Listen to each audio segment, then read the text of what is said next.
vás tady vítám na dnešní adventně vánoční školní bohoslužbě. A je to bohoslužba je místem, kam nechodíme sloužit Bohu, ale kam chodíme proto, abychom si sami nechali sloužit slovem Božím. A je to místo, na kterém se scházíme ve jménu Boha Otce, Syna i Ducha Svatého a navzájem si přejeme pokoj. Pokoj, lásku a dovoluji si vám proto vyřídit apoštolský pozdrav, milost vám a pokoj od Boha Otce našeho a Pána Ježíše Krista. Amen. Dneska tady je ten syn, aby hrál písničky, které budeme při bohoslužbě zpívat, ale není tady proto, aby vystupoval pro vás, abyste mu pak zatleskali, ale je tady proto, abyste si s ním zaspívali. Jo? Takže já doufám, že neuslyšíme hlavně je, ale že uslyšíme především vás a písničky taky tady budeme vždycky promítat.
Za dar dětského radostného nadšení a soustředěnosti uprostřed domněle dospělácké skepse a roztěkané zatrpělosti.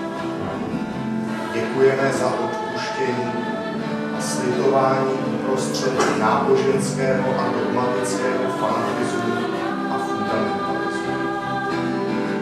Děkujeme za zářivý hvězd. O Vánocích si připomínáme, Pane, že jsi za námi přišel se světlem, láskou, radostí a odpuštěním. Prosíme, ať na tyto tvé dary umíme odpovídat obdarováváním našich blízkých. Nejenom hmotnými dárky, ale právě také láskou, radostí a odpuštěním. Prosíme za všechny smutné, osamocené, nemocné i umírající, aby poznávali tvou lásku a v lidech, kteří jsou okolo nich, to mohli rozpoznat. Prosíme za naši školu, ať je nejenom místem předávání potřebných poznatků a vědomostí, ale i cvičištěm kvalitních a hodnotných vztahů mezi námi navzájem. Naplňuj, prosíme, naše srdce svou radostnou zvěstí a svým pokojem. Amen. Poslechneme čtení z Lukášova evangelia, je to vánoční příběh o narození Ježíše Krista. Stalo se o něch dne, že vyšlo nařízení od císaře Augusta, aby byl po celém světě proveden soupis lidu. Tento první majetkový soupis se konal, když Sýrii spravoval Quirinius. Všichni se šli dát zapsat, každý do svého města. Také Josef se vydal z Galileje, z města Nazareta, do Judska, do města Davidova, které se nazývá Betlém, poněvadž byl z domu a rodu Davidova, aby se dal zapsat s Marií, která mu byla zasnoubena a čekala dítě. Když tam byli, naplnili se dny a přišla její hodina. I porodila svého prvorozeného syna, zavinula jej do plenek a položila do jeslí, protože se pro ně nenašlo místo pod střechou. A v té krajině byli pastýři pod širým nebem a v noci se střídali v hlídkách u svého stáda. Náhle při nich stál anděl Páně a sláva Páně se rozzářila kolem nich. Zmocnila se jich veliká bázeň. Anděl jim řekl: nebojte se, hle, zvěstuji vám velikou radost, která bude pro všechen lid. Dnes se vám narodí Spasitel, Kristus Pán, v městě Davidově. Toto vám bude znamení. Naleznete děťátko v plenkách, položené do jeslí. A hned tu bylo s andělem množství nebeských zástupů a takto chválili Boha. Sláva na výsostech Bohu a na zemi pokoj mezi lidmi, Bůh v nich má zaslíbení. Jakmile andělé od nich odešli do nebe, řekli si pastýři: pojďme až do Betléma a podívejme se na to, co se tam stalo, jak nám Pán oznámil. Spěchali tam a nalezli Marii a Josefa i to děťátko položené do jeslí. Když je spatřili, pověděli, co jim bylo řečeno o tom dítěti. Všichni, kdo to uslyšeli, úžasně nad tím, co jim pastýři vyprávěli. Ale Maria to všechno v mysli zachovávala a rozvažovala okolo. Pastýři se pak navrátili, oslavujíce a chválíce Boha za všechno, co slyšeli a viděli, jak jim to bylo řečeno. Tolik je slov evangelia. Amen. Já jsem se cestou sem autem neubránil vzpomínkám, jo? To víte, my starší lidi často vzpomínáme, už máme na co vzpomínat a rádi se dojímáme vlastními příběhy a slovy, takže já jsem ale nemohl nevzpomenout na moment mojí první vánoční bohoslužby tady na škole, kdy jsem jako spirituál tady měl vykonat první vánoční bohoslužbu. Začínala 10 hodin stejně jako dneska a představte si, bydlel jsem ještě blízko Olešnice v Orlických horách, ještě 9:30 jsem se svojí škodovkou vězel ve sněhu.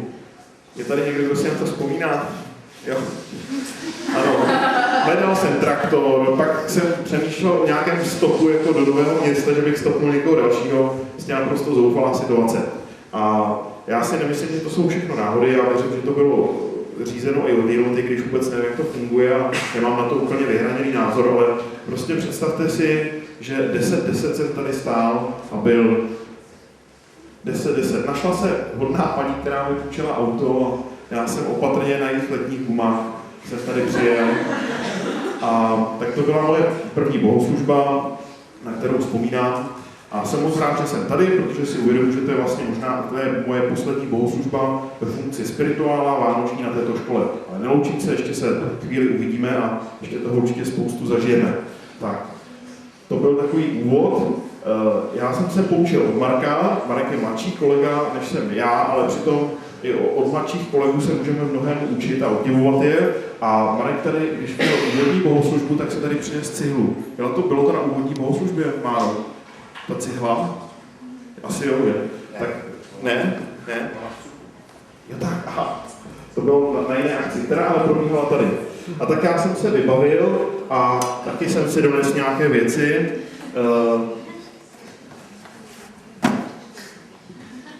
Já jsem si donesl, když měl Marek cihlu, jste neviděli, tak jsem si donesl lžíci. A ještě jsem si donesl tohle půlitr, všichni znají, je můj oblíbený. A já jsem si to vzal proto, že to použiju jako takové ilustrace, abyste si z toho mého povídání vánočního, z toho kázáníčka pro vás, abyste si to třeba nějak zapamatovali a odnesli si domů. Když jsem přemýšlel, co teda sebou vemu, protože jsem si řekl něco vemu, tak jsem si vzal lžíci, ta nám mimo jiné může připomínat to, že jsem ještě včera večer byl v klubu a něco jsem tam dělal a zároveň jsem přemýšlel nad tímto povídáním a do toho jsem měl tam něco malovala a na zeď a já jsem se snažil připravit toto povídání. Takže to je jedna věc, ten půl litr k tomu víc věcí, spíš dohromady, když si vezmu půl litr a lžíci, tak mi to připomene takové dvě věci v našem životě a to je, že ten lidský život se střídá mezi dvěma věcma, a to je práce a pak odpočinek. Tak to je práce a odpočinek. Ale k tomu se dostanu za chvíli. Já jsem teď úplně tady na začátku chtěl udělat takové referendum. Hlasujete rádi? Jo? Já si myslím, že my Češi máme jako úžasnou povahu, že jasně nevyjadřujeme své názory a pak ale bokem nadáváme strašně. Jako otevřeně nic neřekneme a pak po straně říkáme, jak tamhle ten je blbý, jak ty politici a že to je všechno o ničem, ale abychom jasně někdy něco vyjádřili, to neuděláme. Tak dneska ta možnost bude.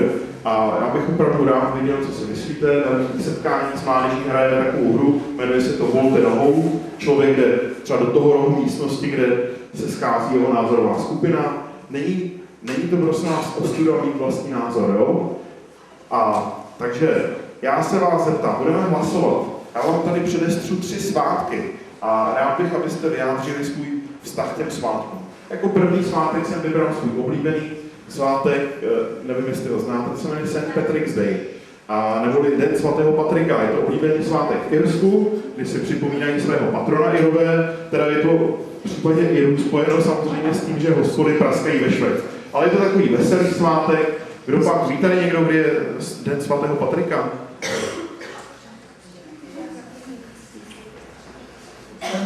Nikdo to nevíte? Je to 17. března. Tak, to teda nevím, jestli tenhle svátek je favoritem dnešního večera. A kdo chce hlasovat pro tento svátek, tak takhle může zvednout ruku. Ve škole se hlásíte takhle, že? Tak jenom jeden prst, jo? Třeba, jo? Takhle jeden prst, pane Mostocký, jedno pivo, jo? Je to takový veselý svátek. Takže kdo má nejradši tento svátek, tak ať zvedne prst. Ten druhý svátek jsem spojil 2 svátky, protože jsou blízko sebe. A to jsou dny slovanských věrozvěstů a památka mistra Jana Husala. 5. a 6. července. Jo? Tak, kdo bude hlasovat pro tyto svátky, tak udělá tohle, já to předvedu.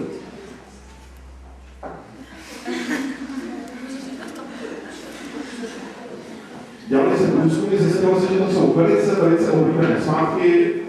Študákům je to jedno, ty mají prázdniny, ale zvláště pro pracující lidi, protože je to příležitost si odpočinout, zajet si na zahrádku, na chalupu, velice oblíbený svátek, jo?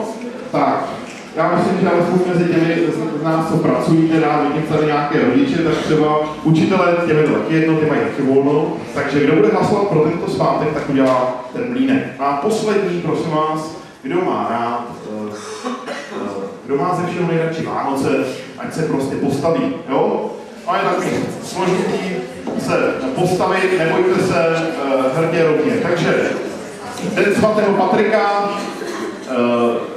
červencové svátky Cyrila Metoděje a Jana Husy a Vánoce. Takže nebojte se hlasovat, ke startu připravit pozor teď.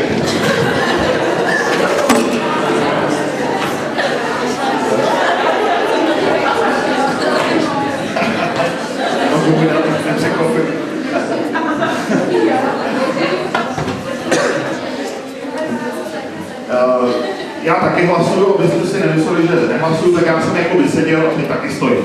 Tak já vám děkuju, můžete si asi posadit. Je to tak, je to zvláštní. Vánoce nás stojí úplně nejvíc peněz. Málo kdo se tak strašně vydá ze své peněženky, málo kdo tolik vydává. V souhrnu v naší republice to jsou miliardy. Já jsem slyšel někde částku až 200 miliard. Co lidi, úplně všichni v celé naší zemi vydají za dárky. A co ještě energie na uklízení, na chystání. A přesto ty svátky vánoční jsou úplně ze všech nejoblíbenější. Proč tomu tak je? Jeden filozof, antický Demokritos, řekl, že život bez svátků je jako dlouhá cesta bez hospod. Myslí se hospody, kde se člověk občerství, ne ta, co má za rohem a je tak naložený každý večer v lidu. Cesta životem, nebo život bez svátku je jako dlouhá cesta bez hospod. A je to tak, tedy Vánoce jsou taková hospoda, proto jsem si vzal ten Twitter, abychom si pamatovali, svátky je taková hospoda. Je to hospoda, do které se rádi sedneme na tom našem putování životem. A je to zjevně ta hospoda úplně ze všech nejoblíbenější. Potácíme se životem, dřeme, makáme, rachotá, to jak už tudáci ještě neznáte, zatím my na vás vyděláváme, to je faráři asi ne, ale to je diskutabilní. Ne, prostě dřeme každý den životem, dře se, je ten student, je to dřina, je učitel.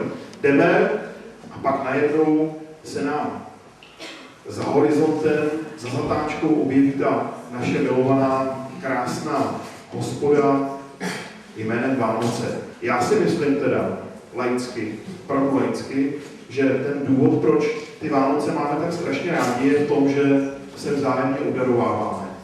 Že dochází k vzájemnému obdarovávání, darování. Jenže proč ty dary? Jak se nám dary dostaly do Vánoc?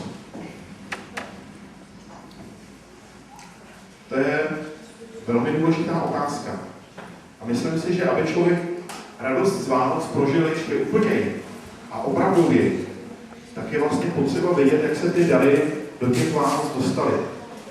A když to zjistíme, tak nás naplní hluboká a mnohem hlubší radost, než ta radost z materiálních věcí. A ta radost nám taky vydrží mnohem déle, než když skončí Vánoce a vyhodíme z okna stromeček na smetiště.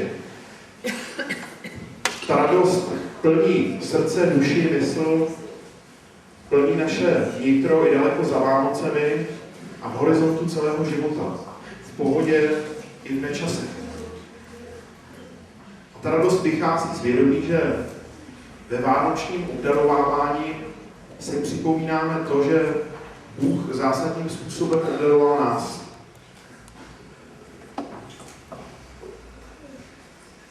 Dal nám svého syna, Pána Ježíše Krista, aby tedy s námi žil, abychom se od něj učili, abychom na něj hleděli a abychom svůj život dávali oběť Bohu i druhým lidem. A tak říkám, sláva, gloria, na zdraví a amen.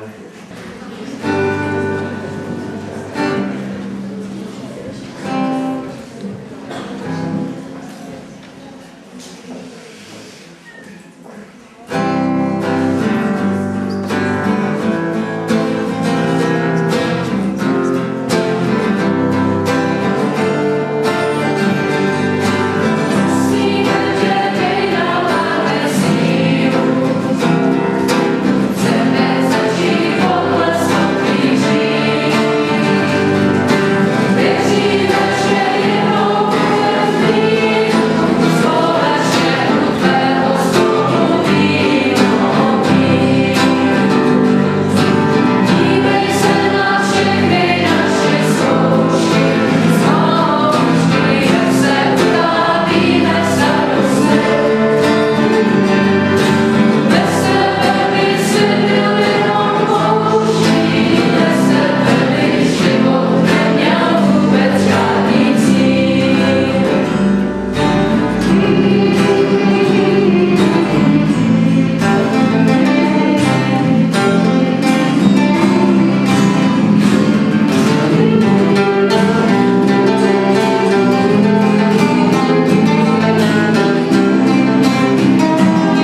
Přijměme si požehnání.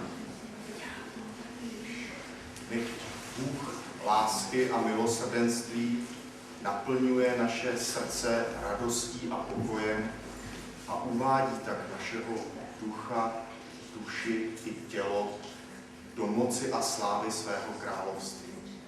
Amen.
svátek.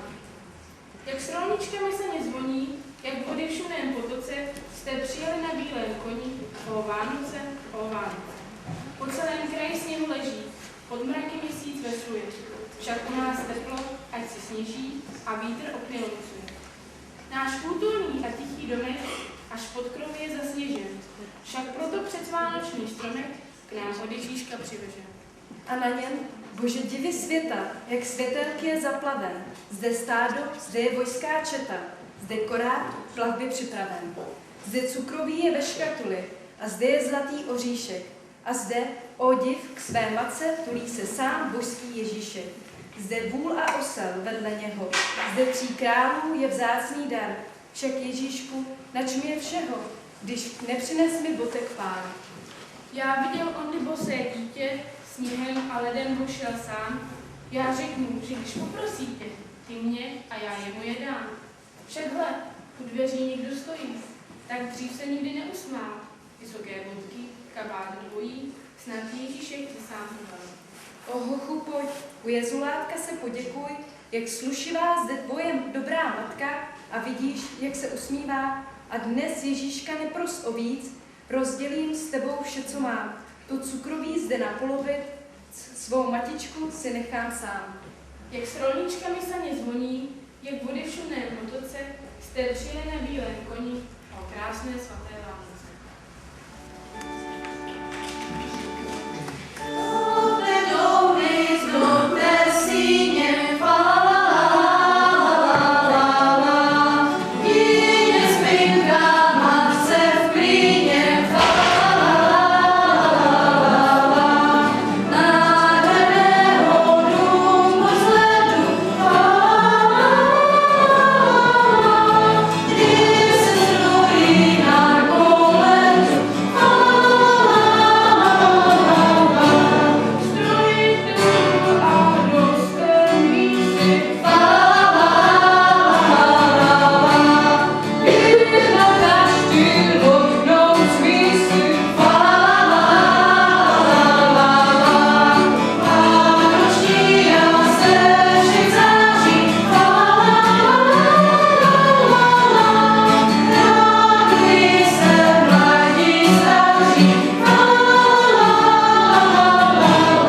sama alma mater a že můžu mezi náma přivítat emeritního pana faráře Strádala, který už školu zakládal.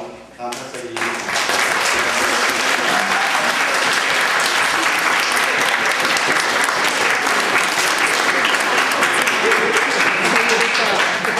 Jsem rád, že mezi nás také přišly absolventky, které loni maturovaly.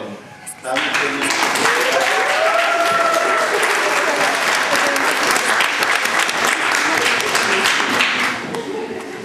Chtěl bych říct, že je báječné, že do školy chodíte rádi.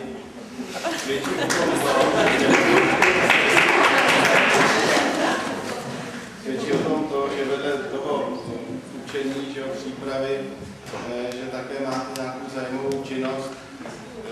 Slyšeli jste dneska, jak holky z prvního ročníku hezky zpívají. Hrajete fotbal, stolní fotbal tam máte, můžete mít si děti na internetu, na počítačích a další a další. To znamená, že ten čas netrávíte pouze učením stejným v lavicích, ale že ho trávíte také spolu nějakou zajímavou činností. Chtěl bych říct, že mě ještě těší to, že se dovídám zprávy, jak pomáháte lidem ve světě, že jste odesílali panenky do Afriky, že už jste adoptovali také děti. To také určitě stojí zmínit tady před Vánocemi, že je to velice ušlechtilé. Poslední zpráva přišla o tom, že jste se složili na špičku České televize na 4. adventní koncert, což vám patří také mnohé díky. Jednak to přinese uspokojení ve vašich srdcích, ale také to rozbíjí cesty školy, protože v neděli odpoledne v tom koncert budou vysílat, tam určitě uvidíte také nápis naší školy. Takže za to také dík a potlesk.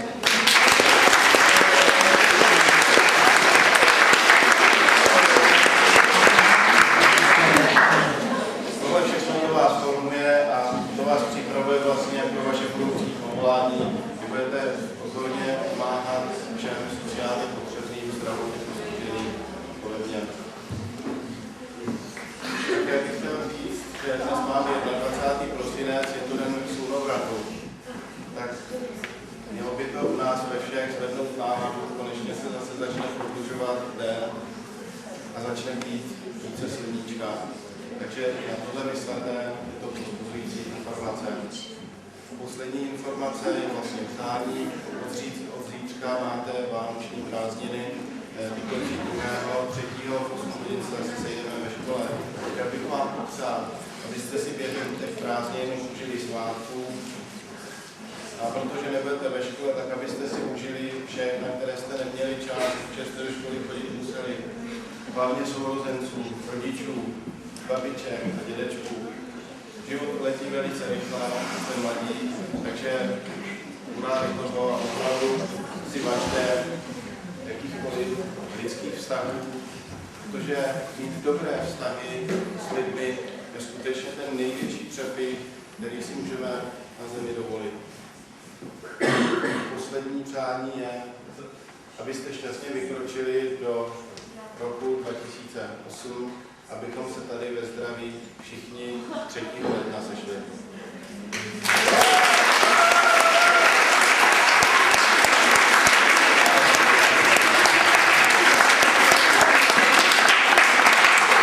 Ale máme jeden ze zlatých hřebů našeho vánočního programu.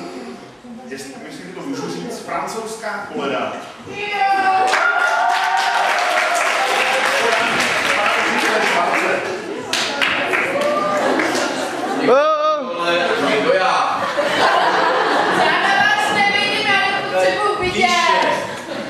Avant de partir, il faudra bien découvrir. Dehors, tu vas avoir si froid. C'est un peu à cause de moi. Il me tarde tant que le jour se lève pour voir si tu m'as apporté tous les beaux joujoux que je vois en rêve et que je te commandais. Petit Papa Noël, quand tu descendras du ciel,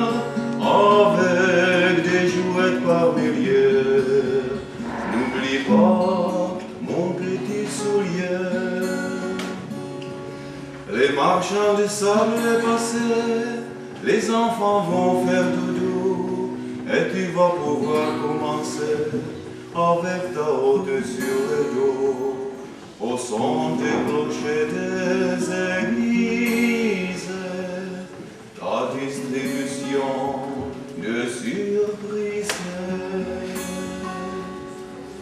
Petit Papa Noël, quand tu descendras du ciel avec tes jouets par milliers, n'oublie pas mon petit soulier. Et quand tu seras sur ton foliage, viens d'abord sur notre maison. Je n'ai pas été tous les jours très sage, mais j'en demande pardon. Petit Papa Noël, quand tu descendras du ciel avec des jouets par milliers, n'oublie pas mon petit soulier. Petit Papa Noël.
Sláva na výsostech Bohu, na zemi pokoj lidu.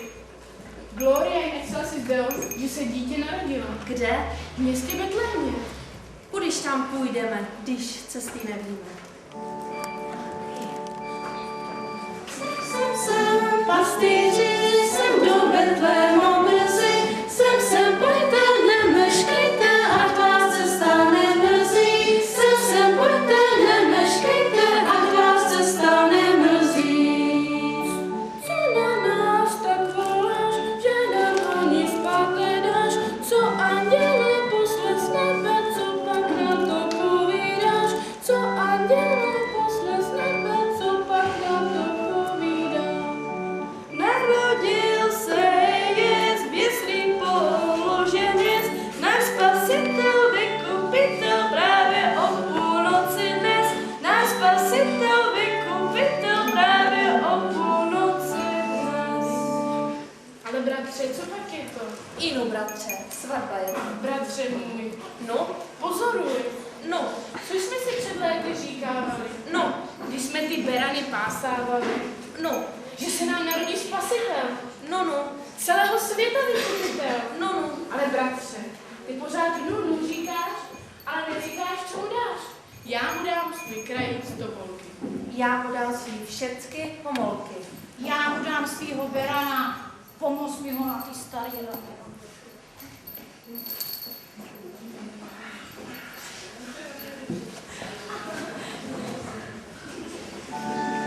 Tedy poženem a honem a do Betléma půjdem.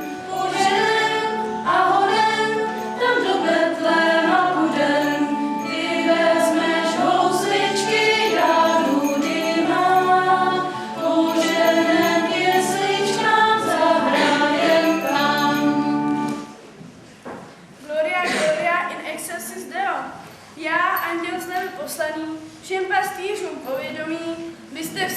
nespali, čest Pánu Bohu dávali. Vemte trouby a housličky, postavte se před jesličky, zahrajte děťátku malému na tento svět poslanému. Kubo, Co chceš ty, vejtrubo? staniš v bytě na Úsvitě a pozdravme to krásné dítě. Poslyš andělské noviny, které nám zvěstovány byly, že se narodil spasitel všeho světa vykupitel. Ach, medle, kudy my tam půjdeme? Vždyť my žádné povědomé cesty neznáme. Já, jakožto starší Kuba z Ovčína, vezmu berana. A co ty, milý bratře? Já pecen chleba, libru másla, to bude sláva krásná. Ježíšku, židovský králi, přinášíme tobě dary.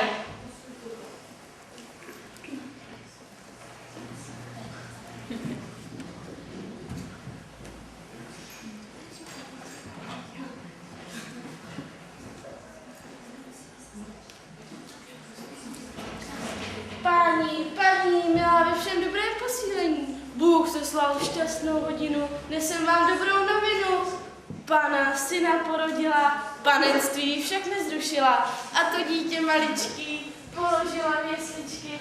Andělé se radovali, pastýřům to oznámili. Jděte do města Betléma a uzříte toho krásného syna. Hercové, co bez vás? Už jsem dávno nebyl u vás. Jak pak se tu vlastně máte, že tak málo obdiváte? Myslím, jak vidno, kde je, tak se mě z cesty hned varuje. Kdo se mě nebude z cesty varovati, já ho mám právo mým bejkovcem vyprávstvati. Brr! Radášku, nemáš k nám žádné moci, neb se nám narodil král o půlnoci. Radášku, dej si pozor přece, ať nedostaneš od našeho mládence plece. On tě pak vyklepe za uši, jak se sluší a patří. Brr, to ty seš ten archanděl Michal, co nás nebe vypíchal? Když ty nám područky činíš, zpěch na nás vypíchat ti míníš. Radášku, co ty tady pohledáváš? Vždyť ty k nám přece žádné moci nemáš. Jestli já tady svůj kort vytáhnu, hned tě s ním přes zadek přetáhnu. Brr, to jsem se nenadal, že dostanu od našeho mládence plece. Radášku. Kde je ten poctivý mládenec? Ten přidá něco na věnec. 3 nebo 4 české, to budou noviny hezké. Kdo však nechce nic dáti, šáteček s penězi ztratí. To bude mít za odměnu, dostane bublavou ženu. Bude jí kaši vařiti a do ní máslo špařiti. A vy, paní hospodyně, budete mít ve vašem domě, budete mít užitek hojný, vaše krávy budou dojný.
Yeah.